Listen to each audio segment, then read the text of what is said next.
नमस्कार, मैं हूं अतुल सिंघल। स्वागत है आपका हमारे खास कार्यक्रम स्वयंसेवक में।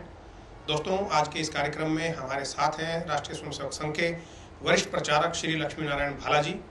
लक्ष्मी नारायण भाला जी सन 68 से संघ के प्रचारक हैं। आइए देखते हैं उनकी सामाजिक यात्रा का सफरनामा। लक्ष्मी नारायण भाला, जिन्हें प्यार से लोग लक्खीदा बुलाते हैं। भाला जी वर्तमान में हिंदू आध्यात्मिक सेवा प्रतिष्ठान के राष्ट्रीय सह संयोजक हैं। आपका जन्म 21 जनवरी 1945 को महाराष्ट्र के एक छोटे से गांव में हुआ। छात्र जीवन में ही भाला जी अखिल भारतीय विद्यार्थी परिषद से जुड़ गए थे। भाला जी ने नागपुर विश्वविद्यालय से वाणिज्य स्नातक और हिंदी विशारद की शिक्षा प्राप्त की, जिसके उपरांत उन्होंने 23 वर्ष की अल्पायु में ही देश सेवा के लिए घर त्याग दिया और आरएसएस के प्रचारक बन गए। आपातकाल के दौरान भाला जी ने भूमिगत रहकर छद्म नाम से कई चुनौतीपूर्ण कार्य किए। उन्होंने विद्या भारती के राष्ट्रीय सह संगठन मंत्री का दायित्व निभाते हुए असम, पश्चिम बंगाल, ओडिशा, सिक्किम सहित सभी पूर्वोत्तर राज्यों में संघ को एक अलग पहचान दिलाई। भाला जी ने हिंदुस्तान समाचार और कृति रूप संघ दर्शन में लेखन कार्य भी किया। पिछले 2 वर्ष से लक्ष्मी नारायण भाला जी सफलतापूर्वक अपने मौजूदा दायित्व को निभा रहे हैं। आपके मार्गदर्शन में मंदिरों, मठों एवं धार्मिक संस्थानों के प्रचार प्रसार का कार्य बखूबी चल रहा है। भाला जी प्रखर चिंतक, लेखक और विचारक हैं। आपके लिखी कविताएं, लेख और पुस्तकें खासी लोकप्रिय हैं, जिनमें हमारा संविधान भाव एवं रेखांकन पुस्तक प्रमुख है। आपने देखा किस तरीके से लक्ष्मी नारायण भाला जी लगातार पिछले 5 दशक से समाज सेवा में जुड़े हैं। भाला साहब, आपका बहुत बहुत स्वागत है कार्यक्रम में। धन्यवाद। आपको संघ का स्वयंसेवक बनकर प्रचारक बनना, ये प्रेरणा कहाँ से मिली? मैं वैसे मूलतः महाराष्ट्र में चिखली नाम का एक स्थान है जी, तहसील प्लेस है, वहीं का स्वयंसेवक हूँ। और वहीं पर कुछ ऐसे कार्यकर्ता थे जो कभी प्रचारक रहे, फिर वापस लौट कर आए, गृहस्थ हुए, लेकिन उसके बाद भी मन लगाकर और बड़ी निष्ठा के साथ संघ का काम करते रहे हैं। तो उनके जीवन को देखकर प्रेरणा मिली कि इनके जैसा संघ के प्रति निष्ठावान होकर काम करना चाहिए जी। ये वहीं से मिली प्रेरणा।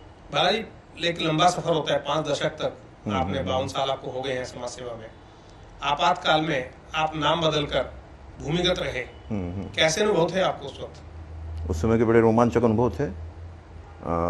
पूरी तरह से बंगाली बनकर और बांग्ला भाषियों के बीच रहना और अपनी आइडेंटिटी को छिपाते हुए खुलकर काम करना, ये अपने आप में एक रोमांचक काम था।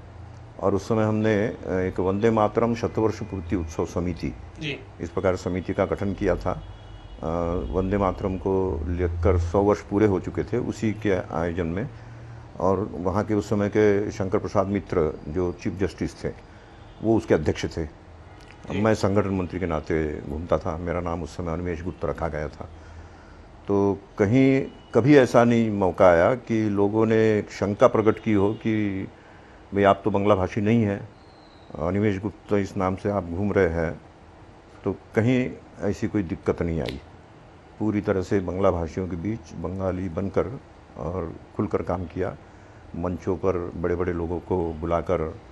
और एक तरह से लोकतंत्र पर आया हुआ संकट, ये वंदे मातरम की आड़ में समझ लीजिए, वंदे मातरम के छत्र छाया में हमने जन जागरण का एक बहुत बड़ा काम उसके माध्यम से किया।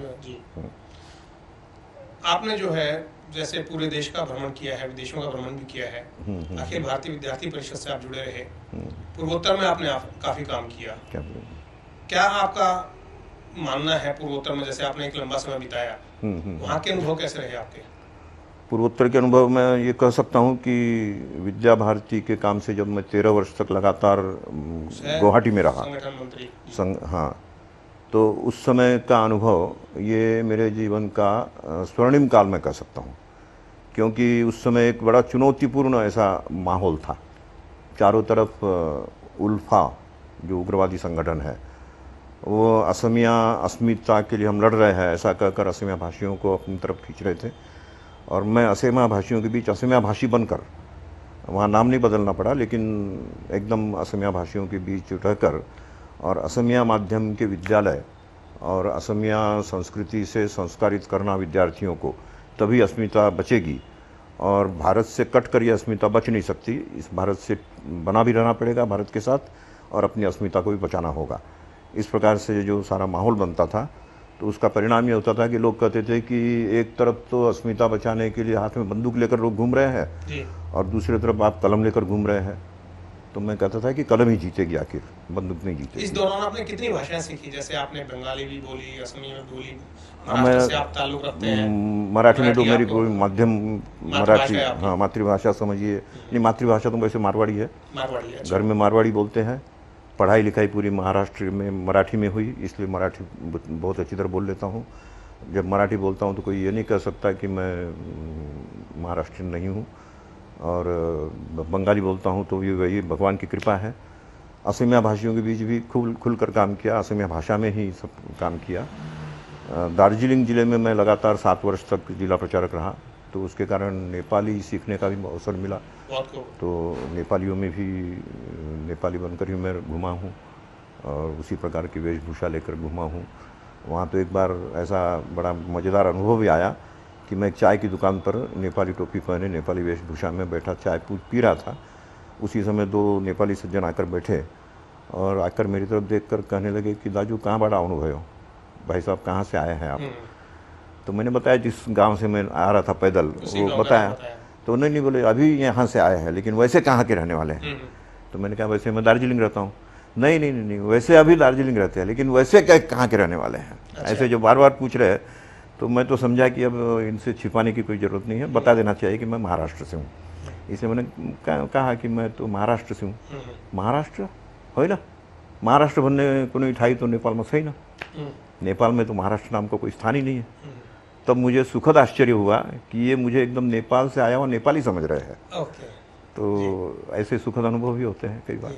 और चुनौतियां, जैसे आपने बताया कि काफ़ी चुनौतीपूर्ण रहा नॉर्थ ईस्ट में, और चुनौती कई प्रकार की होती है। घर से किस तरीके से आपको सहयोग या घर से तो निकलते समय ही माँ ने एक शर्त रखी थी जी।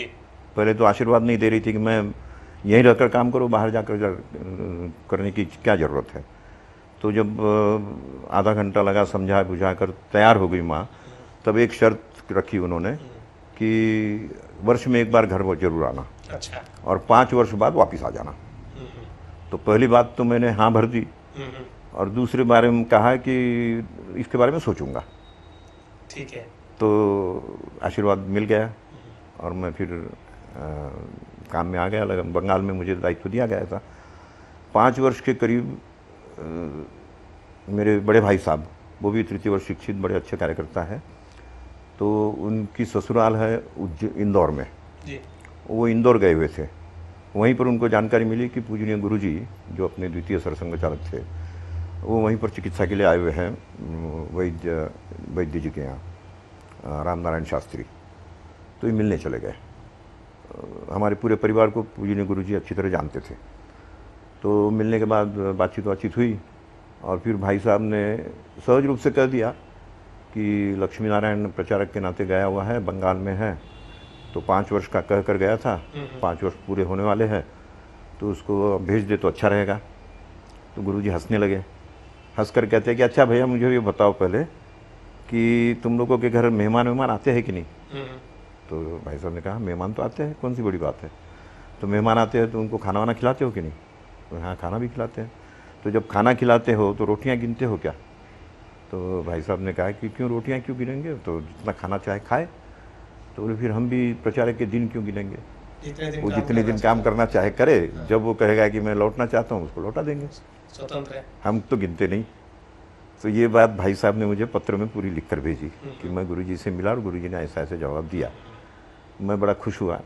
मैंने कहा कि अब आप जैसे गुरुजी ने कहा है आप भी गिनना छोड़ दीजिए। तो लेकिन जो माताजी ने कहा था कि आप हर वर्ष जाएंगे, वर्ष में एक बार जरूर जाता हूँ। वर्ष में जरूर जाते हैं। हाँ, वो वचन निभाया अच्छा, मैंने। उस वचन को आपने निभाया। हाँ। आप जैसे लेखक भी हैं, चिंतक भी हैं, विचारक भी हैं, बहुत सारी चीजें आप लिखते हैं। क्या जीवन में उद्देश्य या लक्ष्य लेकर आप फिलहाल चल रहे हैं? बस इस देश को जैसा स्वामी विवेकानंद ने कहा है और जिसका रास्ता डॉक्टर हेडगेवार ने दिखाया है कि ये जगत गुरु के स्थान पर बैठनी चाहिए जी। बस वो सपना लेकर काम कर रहे हैं, वही सपना है। बहुत अच्छा। हिंदू आध्यात्मिक सेवा संस्थान, हाँ। जिसका दायित्व अभी आपके पास है, इसके अंदर क्या कार्यशैली है, क्या वर्किंग है? ये एक तरह से सेवा विभाग का एक नया संगठन या नया प्रयोग है। इसकी शुरुआत चेन्नई से हुई 10 साल पहले। जी। एस गुरुमूर्ति जो बहुत बड़े चिंतक और चार्टर अकाउंटेंट भी है, तो उन्होंने इसकी शुरुआत की। और शुरुआत करने के पीछे भावना ये थी या प्रसंग ये था कि अभी भी विदेशों में भारत के बारे में कहा जाता है कि भारत के लोगों को चैरिटी करना आता नहीं, और इसलिए क्रिश्चियन मिशनरीज़ को वहाँ जाकर उनकी सेवा करनी चाहिए। तो ये जब वहाँ के अखबारों में अभी भी छप रहा है, तो इससे इनको बड़ी वेदना हुई, और इन्होंने गुरुमूर्ति जी ने कई साधु सन्यासियों से, बड़े बड़े मठाधीशों से, उन लोगों से संपर्क किया जी। और बताया कि भाई अपने बारे में इतना हम काम करते हैं, सेवा का काम करते हैं, फिर भी ये धारणा बनी हुई है पूरी दुनिया में, तो ये तो ठीक नहीं है, तो इसका क्या उपाय किया जाए। तो उसी में से एक साल पुस्तकों का मेला लगवाया गया, उससे समाधान नहीं हुआ। फिर सोचा गया कि नहीं, इस पुस्तक मेले से कोई लाभ नहीं होगा, प्रत्यक्ष अपना काम जो है वो लोगों के सामने आना चाहिए, इसलिए मेले लगाए जाए। और उस मेले में फिर जितने भी मठ और आश्रम हैं उनको बुलाकर उनके काम वो क्या क्या कर रहे हैं उसका प्रदर्शन हो। तो ये परंपरा चेन्नई से शुरू हुई। जी। चेन्नई में लगातार 4-5 वर्ष तक ऐसे मेला लगा, और उसका परिणाम ये हुआ कि चेन्नई में एक माहौल बन गया कि नहीं, हिंदू संगठन भी जो है बहुत काम करते हैं और ये सेवाभावी है। फिर इसका विचार बना कि ये पूरे देश भर में ये संदेश जाना चाहिए, इसका विस्तार होना चाहिए। तब 4-5 वर्ष पूर्व एक वरिष्ठ प्रचारक है, वो भी मेरे साथ ही 1968 में प्रचारक निकले, गुणवंत सिंह जी कोठारी, उनको ये दायित्व दिया गया। और गत वर्ष फिर मुझे भी कहा गया कि इनके सहयोगी के नाते तुम भी इस काम में लग जाओ, तो मैं उस काम में। और प्रचार प्रसार का कार्य एक तरीके से है। हाँ, जो मठ और धार्मिक और उसके साथ साथ एक उसमें एक और आयाम जोड़ा गया है। जी। वो ये है कि जितने भी महाविद्यालय, विश्वविद्यालय या स्कूल लेवल तक भी, हायर सेकेंडरी स्कूल वगैरह, उनको इसमें जोड़ना है। तो आफ्टर मेला और प्री मेला इन सब विद्यालयों से संपर्क करना और उनमें भारत की कुछ जीवन मूल्यों के बारे में आग्रह जगाना, जैसे गुरु पूजन करो, वंदन, प्रकृति का वंदन करो, तो उसके लिए कुछ प्रतीकात्मक कार्यक्रम उनसे करवाना, और वीर वंदन करो, देश के लिए मरने वाले जो सैनिक हैं उनका वंदन करना चाहिए। तो देश प्रेम, प्रकृति प्रेम, मानव प्रेम, परिवार के प्रति प्रेम, माता पिता के प्रति प्रेम, ये श्रद्धा, ये जगाने का काम ये अलग अलग विद्यालयों में कार्यक्रम करके। बहुत छोटा सा सवाल आपसे, ये भाव एवं लेखांकन, ये पुस्तक मेरे पास आपकी है, और हमारा संविधान, बड़ी ये पॉपुलर आपकी किताब हुई है, इसमें क्या आपने दिया है, थीम क्या है? इसमें ऐसा हुआ है कि मेरी जब जानकारी में बात आई, विशेषकर चाणक्य वार्ता के जो संपादक हैं जी। उन्होंने एक पुस्तक ला दी थी, हस्तलिखित संविधान की फोटोकॉपी। जी। तो वो देखकर मैं बड़ा आश्चर्यचकित हुआ कि इतने सजावट के साथ और फोटो के साथ अगर ये बनाया गया है संविधान, तो जो छपकर मिलता है उसमें फ़ोटो क्यों नहीं आते। तो इस पर चिंतन करते करते ध्यान में आया कि फ़ोटो के बारे में ऐसा ही सोचा गया है कि ये तो केवल डेकोरेशन के लिए बनाए गए हैं, इसलिए इसको लोगों तक क्यों पहुंचाना। लेकिन फिर मैंने सोचा कि नंदलाल बोस जैसे व्यक्ति केवल डेकोरेट करेंगे या कुछ सोच कर किया होगा उन्होंने, तो ज़रूर उन्होंने कुछ सोचा होगा। इसलिए मैं उनकी लेवल पर सोचने लगा कि उन्होंने चित्र बनाते समय क्या सोचा होगा, इसलिए आपने भाव एवं रेखांकन। हाँ, इसलिए वो भाव मेरे मन में आता हुआ मुझे दिखाई देने, अनुभूति होने लगी मुझे कि नंदलाल बोस ने ये सोचा होगा, ये सोचा होगा, नहीं ये ऐसा नहीं सोचा होगा, ऐसा सोचा होगा। और उस प्रकार से उन्होंने क्या क्या सोचा होगा, उसके आधार पर फिर जब मैंने इसकी व्याख्या की तो एक नया आयाम लोगों को लगा कि ऐसा तो किसी ने कभी सोचा ही नहीं था। तो ऐसा मुझे लगता है कि नंदलाल बोस की सोच के साथ कहीं ना कहीं मेरी सोच जो है वो कहीं मैच खाती हुई मिलती जुलती है। इसके बारे में विस्तार से भी दर्शकों को बाद में बताएंगे। हाँ। और आप जो स्वयंसेवक हैं, नहीं, उनको क्या संदेश देना चाहेंगे? स्वयंसेवक तो संघ का सबसे बड़ा क्या कहेंगे माध्यम होता है समाज में जाने का, और इसलिए वो स्वयंसेवकत्व के साथ जिए। और स्वयंसेवकत्व का एक ही लक्षण होता है कि वो देश के लिए जिए, इसलिए देश प्रथम ये उसके मन में रहे, बस यही संदेश है। बहुत बहुत धन्यवाद हमसे बात करने के लिए। श्री लक्ष्मी नारायण भाला जो आजकल हिंदू आध्यात्मिक सेवा संस्थान के सहराष्ट्रीय प्रमुख हैं, उन्होंने बताया कि किस तरीके से वो संघ में आए, पिछले 52 साल से प्रचारक का दायित्व निभा रहे हैं। बताया कि राष्ट्र प्रथम सिर्फ ये मन में भाव होना चाहिए और तभी व्यक्ति जनसेवा कर सकता है। अगले कार्यक्रम में फिर किसी महानुभाव से आपकी मुलाकात करवाएंगे। तब तक के लिए दीजिएगा इजाज़त। नमस्कार।